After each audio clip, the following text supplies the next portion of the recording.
উহুদের যুদ্ধ ইতিহাসের পাতায় এক অবিস্মরণীয় দিন। মদিনার প্রান্তে পাহাড় ঘেরা উপত্যকায় সংঘটিত হয়েছিল এই মহরণ। এটি ছিল শুধু একটি যুদ্ধ নয়, ছিল ইমানের পরীক্ষা। মুসলিম বাহিনী একদিকে, অপরদিকে কুরাইশ বাহিনী। রাসূলুল্লাহ সাল্লাল্লাহু আলাইহি সাল্লামের নেতৃত্বে সাহাবারা দাঁড়িয়েছিলেন সত্য ও ন্যায়ের জন্য, যেখানে বিজয় ও পরাজয়ের চেয়েও বড় হয়ে উঠেছিল শিক্ষা, ধৈর্য ও আত্মত্যাগ। চলুন ফিরে যাই 1400 বছরের পুরনো সেই ইতিহাসে। ভিডিওটি ভালো লাগলে অবশ্যই আমার চ্যানেলটি সাবস্ক্রাইব করবেন এবং লাইক, শেয়ার, কমেন্ট করে জানিয়ে দেবেন। এবং মদিনার এবং মক্কার অন্য অন্য ঐতিহাসিক স্থান সম্পর্কে জানতে আমার চ্যানেলে ভিজিট করবেন। চলুন যাই মূল ভিডিওতে। আসসালামু আলাইকুম, welcome to new another blog. আজকে এখন আছি মদিনাতে, যাব হচ্ছে উহুদ পাহাড় ভ্রমণ।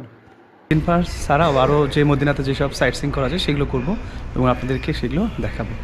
ভালো লাগলে অবশ্যই চ্যানেলটি সাবস্ক্রাইব করবেন এবং পাশে থাকবেন। তো চলুন শুরু করা যায়। আলহামদুলিল্লাহ, আমরা হোটেল থেকে 10 মিনিট গাড়িতে এসেই কিন্তু এই যে চলে আসছি এই উহুদ পাহাড়ের। দেখুন, এই আমার সাথে যেটা দেখতে পাচ্ছেন সামনে, এইটাই হচ্ছে উহুদ পাহাড়।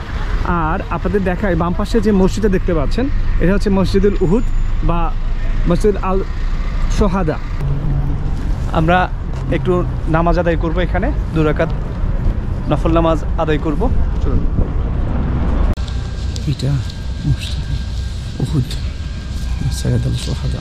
আল্লাহু আকবার, অসম্ভব সুন্দর। দেখুন, কার্পেট থেকে শুরু করে সব কিছুই খুব চমৎকার।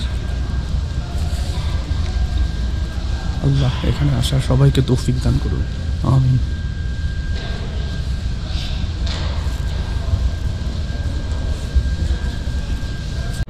আলহামদুলিল্লাহ, আমি এখন উহুদ পাহাড়ের পাদদেশেই আছি। এই সেই উহুদ পাহাড় যেটা মদিনা থেকে 5 কিলোমিটার দূরে। এই উহুদ পাহাড়েই পাদদেশেই কিন্তু মক্কার কুরাইশ এবং মদিনার মুসলমানদের মধ্যে একটি যুদ্ধ সংঘটিত হয়েছিল, আর যে যুদ্ধের নাম হচ্ছে উহুদের যুদ্ধ হিসেবে পরিচিত।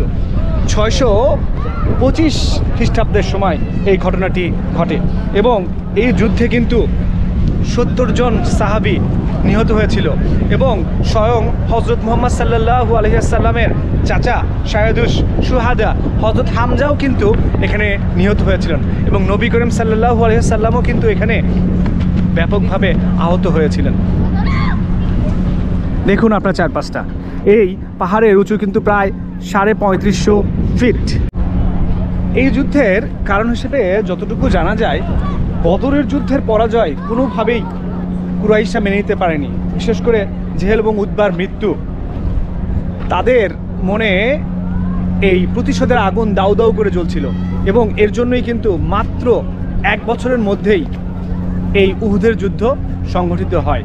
যদিও সেখানে মুসলমানরা প্রথম জয়ের সম্ভাবনা থাকলেও শেষ পর্যন্ত কিন্তু পরাজয় বরণ করে।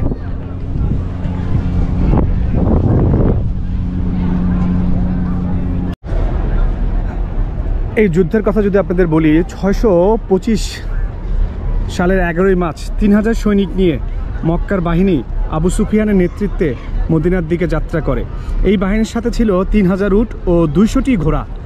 আবু সুফিয়ানের স্ত্রী হিন্দ বিনতে উতবা সহ মক্কার 15 জন নারী যুদ্ধক্ষেত্রে আগমন করে। কুরাইশ নেতাদের ধারণা ছিল যে নারীদের সঙ্গে থাকলে তাদের সম্মান রক্ষার জন্য আমরণ লড়াইয়ের উদ্দীপনা তৈরি হবে।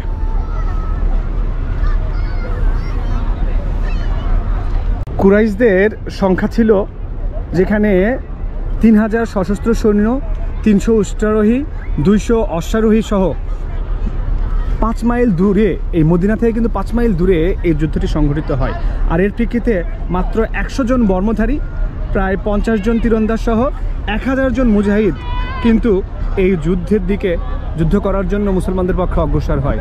মহানবী সাল্লাল্লাহু আলাইহি সাল্লামের কাছে যখন এই সংবাদটি পৌঁছে যায়, তখন যুদ্ধের জন্য গৃহীতব্য যতগুলো পদক্ষেপ তিনি নিয়েছিলেন, পদক্ষেপগুলো তার যেগুলো সাহাবী ছিল তাদের সঙ্গে তিনি আলোচনায় বসেন এবং তিনি শপথ করে বলেন